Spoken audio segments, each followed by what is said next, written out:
Solve this two-step equation. It's a two-step equation because it includes two operations, multiplication, shown here, and subtraction, shown here.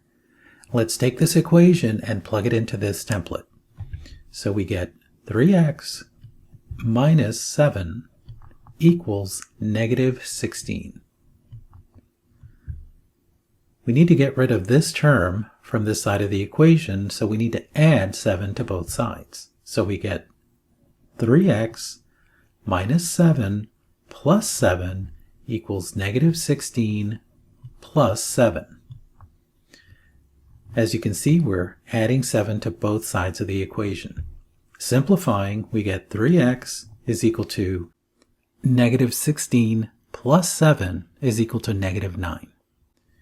3x is a term that involves multiplication, which we can undo with division. So we take 3x and divide it by 3, and we take negative 9 and also divide it by 3. As you can see, both sides of the equation are divided by 3. Simplifying, we get x is equal to negative 3.